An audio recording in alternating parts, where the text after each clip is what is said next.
Well, how you doing there? This is Matthew McConaughey, and you are listening to the Court Case Podcast. All right, all right, all right. Hello and welcome to the Court Case Podcast with me, your host, James Court. And Sweet Tea. Today we are joined by a very special guest. We're going to be talking to Gavin, the male mental health coach, and he's going to be talking about his harrowing story as well as male mental health and a ton of other things. It's a really interesting episode and it's all coming right after this.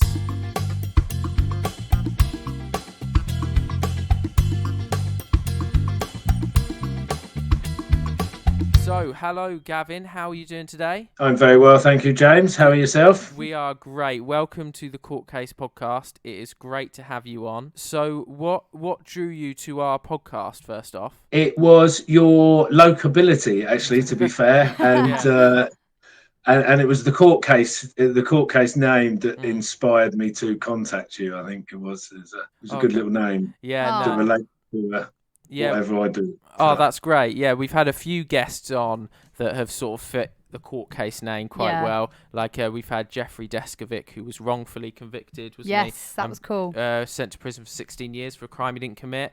They fit the name very well, but which was really interesting. But you yourself, you've got a very harrowing story. I watched the video that you sent me and heard your story, and I would love for you to tell it for us and give us a bit about yourself. Great stuff. Well, my story started with my mum and my mum's trauma.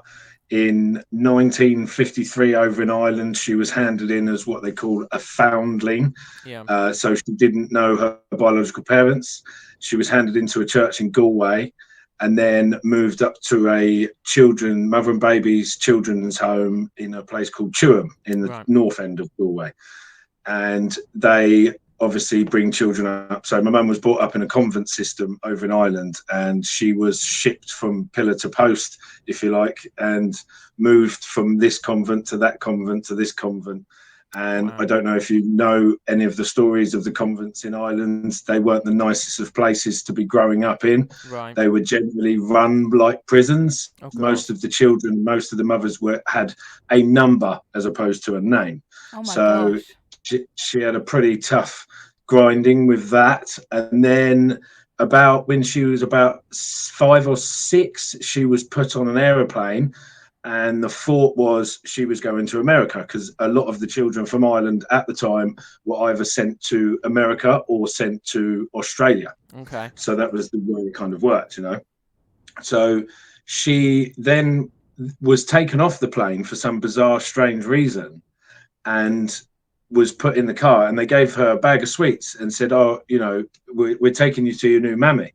So they then shipped her across to the other side of Ireland, a little place called Wexford, which is just underneath Dublin there. Right. And she was put with a foster family and supposedly supposed to be adopted by the foster family. Okay. Of course, this never happened because the foster family never provided any paperwork to say that they were legally married. Right. So this is kind of where it all went to shite from there on in, to be fair. Right. They basically treated her like a slave on the farm. Oh, she would be raped on a weekly basis by the foster father, and she would be beaten by the foster mother if she ever voiced her opinion. Wow. And this was on a weekly basis, Bless her. Yeah, it was a pretty tough grind, And then what happened was, when anyone local or anyone started sort of prying into what they were doing and why this daughter was there and, things like that, they moved. And they did this 4 times. Wow. And anytime anyone started asking any questions or thinking this is a bit weird, why this girl's getting treated like this, they'd move. And they hit a brick wall when they moved to the last place because they couldn't sell it and they got stuck there. Okay. And this place is literally, I don't know if you've ever been to Ireland or anyone's been to Ireland, but this is like rural Ireland. There's rolling mountains up in the background, stone walls everywhere. The houses are little tiny cottages with one door and one window, and as you walk in the house, it's very old and decrepit, and there was a little staircase to go up the thing, and everything sort of revolves around the kitchen, and it's all stone floors, and such of the like big Bradle wheel fires, open fires, and everything happened around the fire. You know, that's where you've done your washing, your cooking, your cleaning, and everything. Right, I Yeah. see. Yeah. So she was in there with them, and they had the priest come and visit Mum one time, and the foster mother put her in a trunk in the front kitchen and made her sit in the trunk and said to her, "If you open your mouth when the priest is here, I will kill you." Whoa. That's her exact words of what she said to her. So you can imagine, like, my mum's 9 years old, 10 years old at the time. You know, imagine saying that to a child. You know, Yeah. you'd be petrified. You know, it's just immense trauma, an immense bullying. You know, Yeah. and abuse, like huge abuse. You know. Yeah, Christ. So the priest has come in, and my mum's in the trunk while the foster mother's sitting on the trunk while the priest was there asking her how Mary is, you know, because the priest used to go around like a social worker would in an environment in this day, and just it's like a checkup courtesy call thing, you know. And yeah, she was sat in the trunk while she was sat on top of it. My mum was hiding in the trunk, and the priest said to the foster mother, you know, "Where's Mary?" Yeah. So she's away up the road now. They're playing with the children and all, like, you know, she's grand. She's having a time of her life. Yeah. While she's in the trunk with the priest talking to her. Jesus you know. Christ. Fuck. And then anytime, you know, my mum would voice her, because she's quite happy enough to open her and voice her opinion, you know, she's quite bullshit like that, my mother. She'd get beaten. You know, I mean, she was put out in the dogs to sleep with the dogs out in the pen and all sorts of stuff. It was horrific, like what they did to her. Ridiculous. And there was one stage there where the foster father beat her so badly, she sustained a boil on her leg and bruises all the way up her leg. Right? Oh. So the foster mother reaction to that, or her method for fixing that boil, she couldn't obviously take her to the doctors or the hospital because they'd start asking questions as to why mum's got these bruises all over her body. You know? Yeah. So she got a hot poker out of the fire and decided to pulse that into my mum's boil to burn it off of her leg. Oh my gosh. Oh my Yeah. gosh. Yeah. And she done all the work on my mum on her leg at home. So my mum was walking around with this boil on her leg. She couldn't sit down. You know, there was many a time where mum was in that much pain from the beatings that she gets. She couldn't sit down. She couldn't ride the bike. Nothing. You know, they used to make her walk to school, and the school was 10 miles away from the house. So she'd walk to school. She used to do a 20-mile round trip walking every day just to go to school. That's ridiculous. That's pretty so crazy. Yeah? That is so awful. That is horrible to hear. How did your mum get out of this? Yeah. There was an incident in the local village where someone tried to grab my mum off the bike. Right. And to this day, we still don't know who that person was. It could have been, a local person that realised that there was a lot of abuse going on and they weren't treating her the way they should have treated her. Or it could have been her own biological mother, but we still don't know to this day who it could have been. Right. So story goes that someone tried to grab my mum off the bike on this particular occasion in the village. So they were going up to the church. This was a weekly thing. You go to the church on a Sunday, you know, and then she used to go into the village and buy all her sundries or whatever she needed. So they've turned up at the church, and my mum, the priest has looked at my mum and thought, oh, she looks a bit like flustered. So the priest has asked her if she's okay. And mum's voiced her opinion and said, someone's just tried to grab me off the back of the bike. So the foster mother backhanded her in the middle of the church and knocked her clean out in the church on a Sunday in front of everyone. Jesus Christ. Yeah. So then obviously the authorities and the priests and stuff thought that that's not right, you know. So we're taking her away. We're taking her back. And then she was then moved into what they call an industrial school. There was a lot of industrial schools in Ireland. They were pretty much run like prisons as the mother and baby homes were, you know, and all the institutions around Ireland. Okay. And there was a place called St. Joseph's in Kilkenny, and it was an industrial school. Ironically, they took my mum away from this abusive couple, and in the summer they'd send her back there for her summer stays away when the school was closed. That doesn't make. Why would you do? That doesn't make any What? sense. It doesn't make no sense. No, No, it doesn't. you know. it's just odd. It's Yeah. just odd, And I mean, even I've met the foster. I've been there. I've met the foster mother.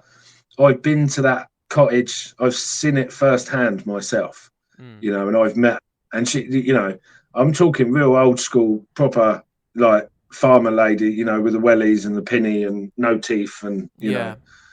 yellow hair where she used to smoke 1,000 fags a day, sort of thing, Mm. And it was just insane how my mum would take me there as a child, because that was the closest thing to a mother she ever had. She Yeah. didn't know nothing else. That's so You know. sad. Yeah. So I mean, the abuse she sustained and the trauma she sustained from that couple is just, I mean, I'm sort of milling over it at the moment. I mean, I could go great in depth of it, but Yeah. there's so many avenues to the story. It's going to be in a book in the near coming future. But we've got a lot of hurdles to cross before we get to that stage. But yeah, so it was pretty tough. I mean, she didn't leave them until she was about 15, I think, or 16 when she left the institution or the industrial school. She was 16 when she left there. She then went into work in a cafe locally in Kilkenny. Right. And the couple provided her with accommodation and living expenses, etc., etc. Mm-hmm. And would you believe that the guy that owned that place raped her? So she was so used to kind of that environment, it kind of became the norm to her.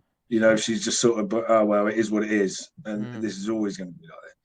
So after that, she then realised that she shouldn't be staying there, and she moved to Dublin with a friend of hers. Okay. I think she stayed in Dublin for a few years, and then she came over to London. And she didn't really like London. It was too big city-ish, She'd grown up in the country. So, growing up in the country out in the middle of nowhere and then moving to London's a bit of a shocker, Yeah, definitely. Yeah. So and then she didn't like London, so she moved down to Bognor. Right. And then obviously, I think, 10 years later, she had me, with my dad, or 5 years. I think 5 years she'd been here, and then she had me with my dad. Yeah. And then to put a huge spanner in the work, my dad disappeared when I was about 8 months old, 10 months old, something like that. Damn. So my mum had to then bring me up on her own, which is quite tough, because she's dealing with all her own all her own trauma and all her own emotional battles, and then having to raise a child on her own as well. So you can imagine, pretty tough to do. Bless her. And she's a tough old cookie. Yeah, I'll tell I you can now. imagine. She's got to be. She's 3 foot tall, but I'll tell you, she's got some fire in her. I've seen big grown men run away from her. I'm interested. How old were you when you last saw this foster mum? Yeah. Good question. I'd say about 21, something around that time. Okay, so quite an adult then. Yeah. And yeah. What feelings were going through your mind when you see this woman that had done these things to your mum? You're a spiteful, horrible little lady. Yeah. That's a polite way of putting it. In kind words, yeah. And I did want to sort of grill her, as to what. But you can imagine this is like rural Ireland. I mean, I've grown up with the Irish accent all my life, so I understand most things. But this lady's got no teeth, and she spoke extremely, extremely deep Irish accent, so I couldn't understand a word she was saying anyway. Yeah. Okay. And obviously, my mum didn't want me to say anything. She was like, just leave it. It's not worth the hassle. Right. And then she passed there, I think about 10 years ago, maybe about 10 years ago, I'd say. Okay. And we went into the foster home where she was staying. Not the foster home, sorry, the nursing home where she was staying. Yeah. And we went and seen her. Bearing in mind, they said she had a lot of dementia and she couldn't speak. She'd lost the power of speech. Right. When I walked into that nursing home and she saw my face, there was a shock, horror look on her face. and she knew exactly who I was. Yeah. There was no dementia kicking in there, I'll tell you that. She knew. Yeah. So it was tough. It was really tough to stomach. Really tough to stomach. Did she never face any consequences for these actions then? No. No sign of remorse at all? No, none. Jesus. That is shocking. What about the father? Oh, the stepfather. Well, ironically, he was run over by a horse and cart, so fate would have it. Oh. And karma would come back to kick him in the arse. Right. And the cart, he was drunk coming back from the pub. He fell off the cart. The cartwheel went over his head, straight across his neck. Goodbye. Wow. So, that is painful, but he deserves it. Yeah, that's what you get, isn't it? Exactly. Yeah. Here. Yeah. So how does that drive what you do now? So what do you do now? Tell us a bit about that. Okay, so now I coach men to overcome abuse and trauma that they've dealt with growing up as a child. Amazing. I do that because I've had 30 years of experience dealing with that. Yeah. And it was only up until last year that I realized I had a breakdown last year, and it hit me hard. It hit me really hard. Yeah. And what I'd been doing is what Tony Robbins likes to call it is emotional stacking for 35 years. Damn. My wife hadn't seen me cry. Me and my wife have been together 14 years. She hadn't seen me cry once. Whoa. Not many people had, to be fair. And when I started crying, and what happened is obviously we was in lockdown, and I've been self-employed all my life, so I've always been busy. I've never had time to sit down and think, because I've always had something to do. And I mean, I put my mum to bed for 30 years crying for her mother, so I'd embraced a lot of my mum's trauma, and then when I was growing up, I'd have a lot of babysitters because obviously mum was on her own and whatever. Yeah. So I was abused by two of these babysitters as I was growing up. Okay. So I buried that as a kid because my mum had been through so much abuse and trauma herself. The last thing she wants to hear is her own son telling her about stuff that he'd been through. Absolutely, yeah. Yeah, I get that. Yeah.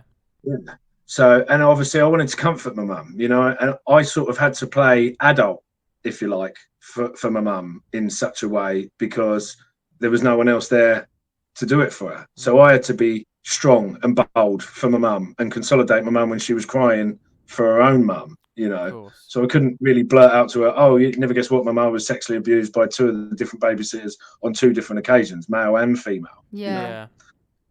And then what I found is as I grew up, you kind of what I found it was like you put on a mask, you put on a brave face and you become overexerted in your personality because you don't want no one to ask you that question. So you avoid that at all costs. Absolutely, yeah, I get that. You perceive to be someone else, because you don't want no one asking you that question, you know. So I buried all this, like I say, for 35 years. And where I'd had that time of sitting at home and not doing anything, because I've got a full-time job now, I was getting paid. So it was like, I've got nothing to do. And I've never in my whole life ever sat down and done nothing. Yeah. It's like I've got lengths in my pants and flat out all the time. So sitting down for that 3 weeks, all my thoughts started coming back to haunt me. And it was like I'd been hit by a steam train at 3,000 miles an hour. Yeah. Oh my gosh. And my world just sunk around me. And I was in this dazed fog for months and months. And now I've got my own children. So you don't reflect on your own childhood until you have your own children, and then when you have your own children, it makes you reflect on what it was like for you growing up, And like I say, all these thoughts and all these feelings and all this emotion came back and kicked me in the arse like a peach. Yeah. It was intense, insanely intense. There's no other way I can really put that. Yeah. But yeah, it was intense, and I didn't know where to look, I didn't know where to go, didn't know who to speak to. I didn't know whether to laugh, fart, or cry. It was that. So, and then once I started crying, it was like endless, Jones. It was like every every hour. It's just boom, boom, boom, boom, boom, boom, boom, boom, boom, boom, boom, boom, boom. Because I'd spent so long. I spent the best part of 30 years not crying. Yeah, You that's know. horrible. Yeah, I get you. Yeah, it was like open the floodgates. Boom, boom, boom, boom, boom. Yeah. You know, it was tough. So my drive now is, you know, I'm doing a lot of podcast speaking and stage presence, because if my story can inspire at least one guy to not go and take his own life, I've succeeded in my mission. Definitely, you know, because the rate of male suicide is shocking. Yes. I mean, it's 1 an hour just in the UK. You know, it's absolutely shocking. Yeah, I would get So to that in a bit. I'm sharing my story to inspire other men. It's okay. It's okay to share your story. You've got to let them emotions out. You've got to release them feelings, because if you're carrying them feelings, it's causing you so much health problems. It's untrue. Yeah. You know, I like to look at it. It's like if you've got a rucksack on your back and the rucksack's full of stones, and every stone is an emotion. And the bigger the emotion, the bigger the stone. Mm-hmm. And you can imagine carrying a rucksack on your back full of stones. It's heavy, very heavy. And then the more you add to that, if you don't release them emotions and release them feelings, you're just adding stones to that backpack all the time. Yeah, and then you get heavier and heavier and heavier, you know. And I mean, you may have seen it. You can see it a mile away from Guy, like muscle dispensation. So you'll have a shoulder dip on one side, or your hips will be a bit crooked, and they may walk a bit funny. And that's from the back problems and the neck pain from the emotions. I believe in that 100%. Right. A lot of your muscular pains that you have can be connected to an emotion that you've never dealt with, or feelings that you've never dealt with, or trauma that you've never released. That's crazy. I didn't know that. Yeah. Mad. It's actually a thing. I didn't know that either until recently, and I started studying that. Yeah. That's so interesting. Yeah, it's actually a thing, and more so your guts. Guts. I mean, if you have gut problems or anything like that, that generally is connected to an emotion or a feeling that you've not dealt with or not processed. Yeah. Yeah, I mean, you can have times where your mental health makes you not want to eat, makes you want to eat too much. It can affect constantly everything. shitting. I think it's becoming more apparent than ever how connected your mental health is to the rest of your being and your health in general. I think. Yeah. But this is the thing. Like, you know, 3 or 4 years ago, you never heard men's mental health. No. You just didn't. Like, it was like it didn't exist, but it's always been there. It's been there for centuries, but it's never been spoken about, you know.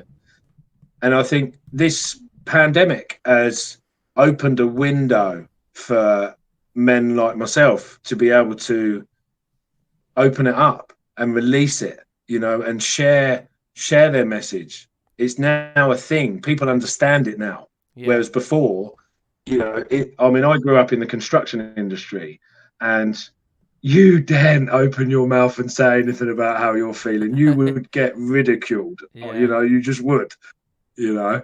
So and it's the thing, you know, when you go down the pub with your mates, you know, you go down the pub, you talk about football, or you talk about work, or you talk about, you know, the next big thing, or whatever, you know, you talk about women, or, you know, alcohol, whatever.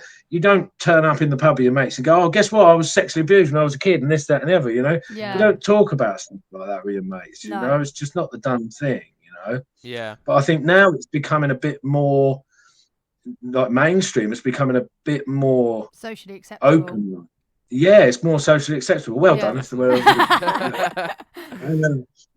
but it is. It's becoming more socially acceptable for people and men to actually talk about their feelings and their emotions. Because I know myself, if you're carrying that burden, it can make you physically ill. Yeah. Physically ill, not just mentally ill, physically ill. Yeah. You know, because growing up as a kid, I received, you know, sexual abuse, physical abuse, mental abuse, you name it, emotional abuse. You know, it was a struggle. It took me, like I say, 35 years to realise that it actually affected me. Yeah. When you think about it, it's such a ridiculously long amount of time. That is so long to come to that realisation. It sucks. It does. Are you happier for it now, or? Oh, massively. Yeah. Massively. Honestly, it feels like I've been turned upside down and spun around a few times and then Oh, stood that's back up on great. end again. And it's like, oh yeah, now I've got a vision. Like, oh yeah, I can see the road now. You know, it's like I can see the light at the end of the tunnel. I've made it to the end of the tunnel. Yeah. Oh, that's great. And like I say, my drive is you know, the rate of men taking their own life is just insane. And if, like I say, if I can give my story and it inspires at least one man to not want to do that, Yeah. then I've succeeded. You know, Definitely. I don't need big fancy cars and big fancy houses, and Yeah. you know, I don't need to be rich to be successful. No. You know, I'm happy to be successful in helping other men overcome their abuse and trauma. Yeah. You know, I got some facts up in preparation.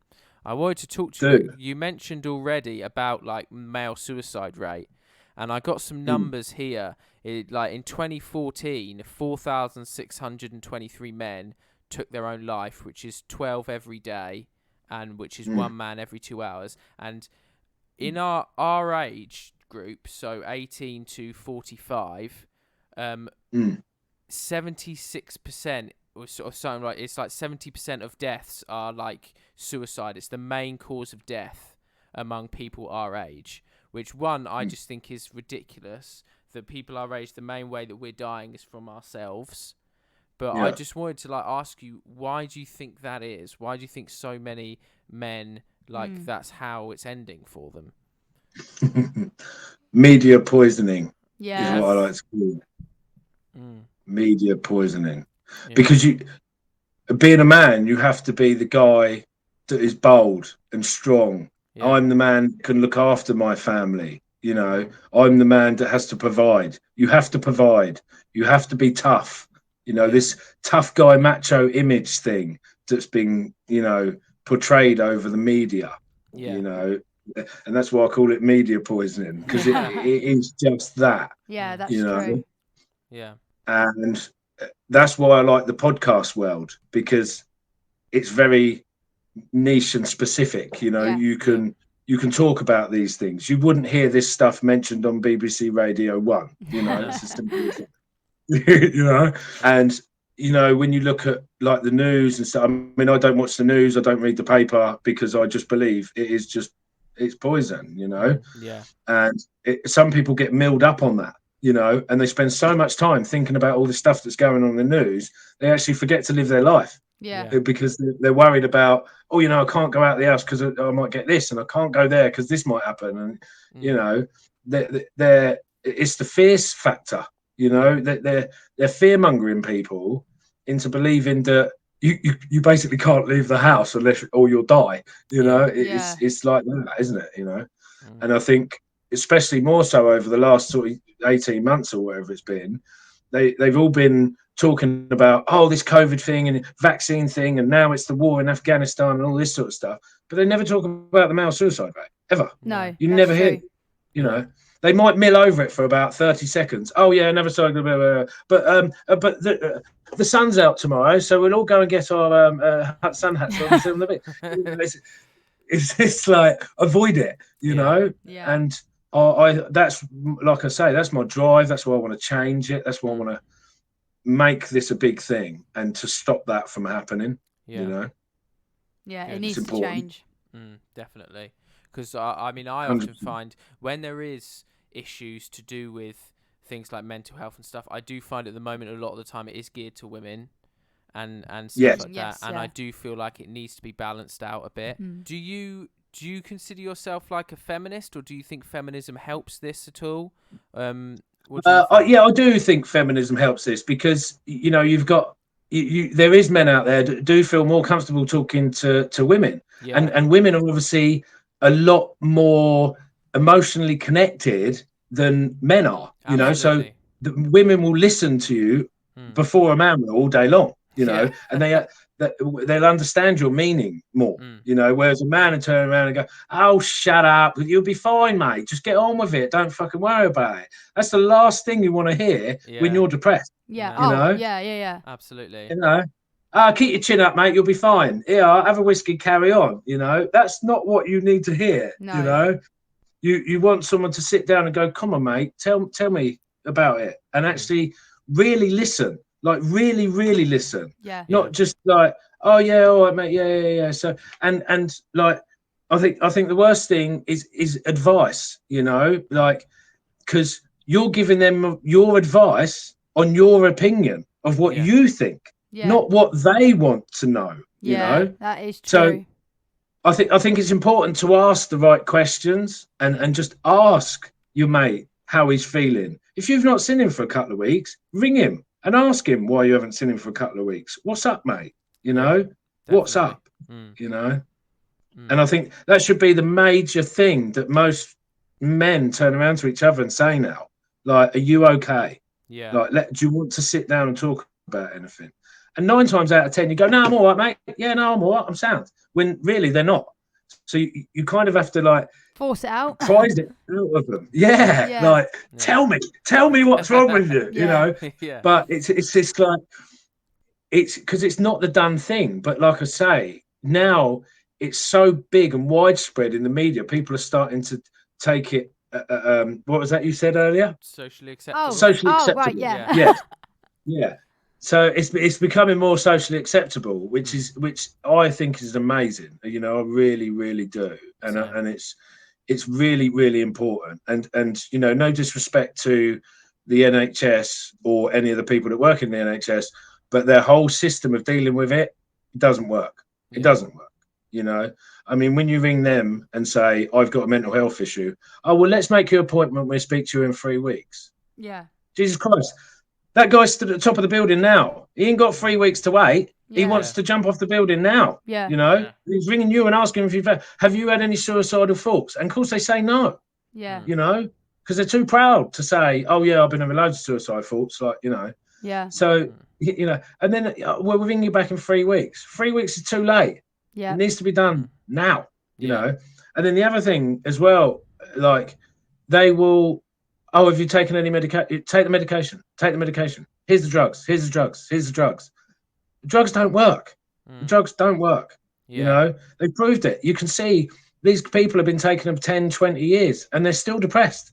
You know, they're probably more depressed on the pills than what they was before they started, you know, Yeah. but they will constantly keep trying to push them pills on you, Yeah. constantly, because they're a business. They're a business. That's how they make their money. You know, they're trying to make money. Yeah. That's what they're there for. Yeah. You know, I mean, don't get me wrong. They're amazing. When your arm or your leg's falling off, yeah, fair enough. Yeah. But when it comes to mental health, they have to really understand and listen to what that guy wants. Yeah. You know. Yeah. Is there a small change a man could make to their everyday life that could help their mental health even just a little bit? Oh, good question. Just Yeah, like, very good question. Concentrate on your thoughts. right. Consciously know what your thoughts are doing. Yeah. Consciously. Okay. Because if you know where your thoughts are going, Yeah. you know where your head's going. And a journal is very important. Yeah. Now, when they said that to me, I went, fuck off. Journal. I ain't writing down shit. But it's really, really powerful. It's really important just to write your thoughts down, and more so first thing in the morning. That's really important. Right. Like, first thing in the morning, get up, don't look at your phone. Don't look at your phone, because as soon as you pick your phone up, the first thing you do is go on Facebook, and then you're embracing everyone else's troubles before you've even started your day, you know? Yeah. And you're like, even if you're not doing it consciously, subconsciously, your mind's going, oh, that person did this and that person did this, you know?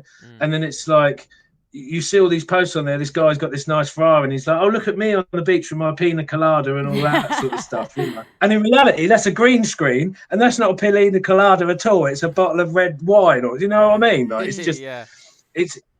There's a lot of false pretenses on Facebook when, and in reality, you know, they're struggling. You know, and I do think that's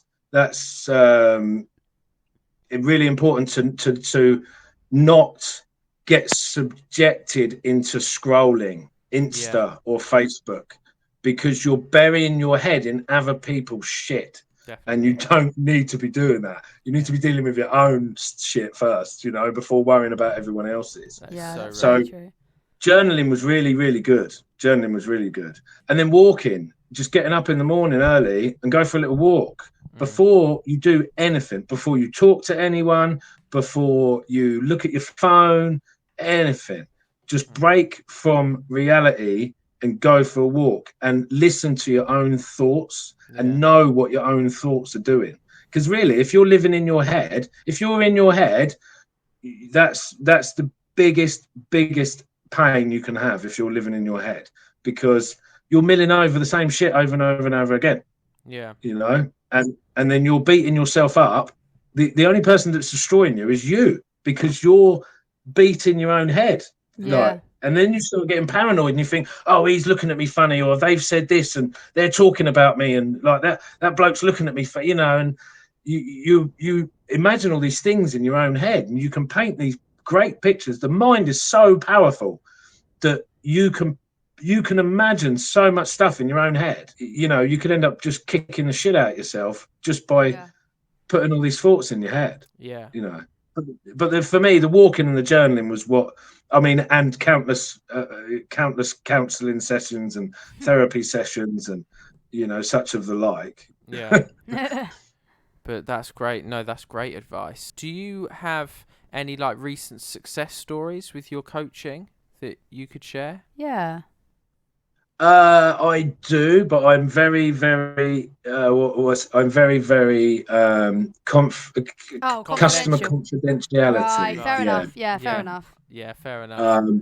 So yeah, I don't like to. I don't ever mention any of my clients at all to anything or about anyone. Nothing. I just don't, because I know what it's like, you know, and I've been there. Yeah. But I will say, with what I've been doing, the feedback I've been getting off a lot of people has been absolutely amazing. I mean, people are like, for what you're doing and sharing your story, that can help men just on its own, just by you sharing its story, you know, that can change their life. It can, you know, and hopefully it does. That's my aim. You know, that's what I'm doing, what I'm doing. You know? Yeah. But yeah, it's really, really good. Really, really good. That is good. How is your mum now? She's very well. That's She's good. very well. That's She's good. still trooping along, you know. She's Bless her. 3 foot tall, but a 20-foot heart, you know. That kind of Yeah. Good. She's just diamonds. I love her to pieces. You know, so for what she's been through to still stand tall and carry on. Because even in mum's environment, you know, a lot of the girls that she went into the convents with or grew up in the convents with, they didn't make it. You know, they took their own life, and you can understand why, you know, because of the stuff they went through. They just couldn't handle it. They just couldn't, you know. And some of them went to have their own children taken away from them as well, you know. So they were taken away from their parents, and then they went and had their own children, and their own children were taken away from them, you know. Mad. So, I mean, I've been listening to stories from a lot of these guys that were in the convents over the years, and honestly, they're just intense, you know. I've been listening to these stories since I was a kid, and some of them are shocking, absolutely shocking. It just makes you wonder how people can be that evil to people. Yeah. Oh, absolutely. I don't get it. There's a lot of that been going around. I mean, it was recently the 20th anniversary of 9/11. Yeah. And I often at this time of year, I often think that I see things like that, and like the story you've shared and stuff, and makes you so like grateful and appreciative, doesn't it? It does make you grateful and appreciative. But yeah, I do constantly think, like, how can people do such things to other people? I'm glad you said grateful, actually, because I'll add that when you said about what's helped you overcome it and what message have you got for other guys as well. And I said about the journaling and the walking. That would be my key 3 point. You know, is be grateful for everything you have. Yeah. The way I look at it, right, is if you get up in the morning, you're breathing and you're walking. What else do you need? Yeah. You know, like, be grateful that you're breathing and walking. You know, alive, and you've got a roof over your head and food on the table. If you've got a roof over your head, food on the table, you're breathing and you're walking, you're the richest man in the world. You don't need anything else. Very true. You know? Yeah. Be grateful for that. You know, you've got everything. You know? Definitely. I love that. Because there's a lot of people in this world that don't have that. You know? Yeah. Yeah. That is a great message to come towards the end of the podcast with. Yeah. It's been great having you on. How can people find you if they want to use your services? Anywhere. Google, Facebook, YouTube, Instagram, LinkedIn. Yeah, you name it. All of them. Yeah, Gav M, the identity coach. Okay. Cool. Got it. Yeah. Gav M, the identity coach. Perfect. Yeah. Awesome. So Google me, like literally anywhere. I'm on all the platforms. You name it, I'm on there. Perfect. Thank you so much for coming on the podcast today. It's been really interesting hearing Really your story. interesting, yeah. It's been a pleasure. Great. Yeah, it's really nice. Good. Yeah, And great stuff. I hope you continue to have so much success with Yeah, your business because it absolutely. really is a great cause. Yeah, well, next year I'm hitting the stages without fail. Wow. I've not. Well, out of all the years that I've been growing up, I've noticed that I have two major skills. One is talking. You might not notice that, but the other one is networking and building relationships with people. You know, they're the two things that I've gained from my ancestral heritage. You know, I was born to be a natural speaker. You know, and I was born to network with people and communicate with people. I mean, I can have conversations with people who can't even speak English, you know? Yeah. So, I think that those two are the best skills to have, surely. Definitely, yeah. Yeah. So I'm hitting the stages next year. That's going to Great. be my big mission, my big goal for next year. That's exciting. Yeah, I hope that goes Spread the amazingly. message. Yeah. Good luck with that. Definitely, yeah. Thank you very much. Well, Thank you very much. Thank you so much again. Pleasure. It's been amazing. I loved that guy. What an amazing guy. He's lovely. Yeah, such a positive and great person, even though he's been through so much. That was so empowering. That was. And Yeah. this is what I love about Court Case. We go through the previous episode where we're just talking about sex for an hour. Yep. And we've got this episode where we've got such a more serious, raw topic. Yeah. Yeah. Absolutely. And, you know... I was just enjoying listening. Like, we didn't speak that much. Like, he would just take the reins, and that was so enjoyable. Definitely. And, I mean, if anyone needs to use his services, I would please think about doing it. And it's Gav M, the identity coach, as he said earlier. And he's on most of the social medias. So please consider doing that. And we will be back next week with some Court Case goodness. Follow us on our social medias at Court Case Podcast. And we will see you all very, very soon. Bye for now. Bye-bye.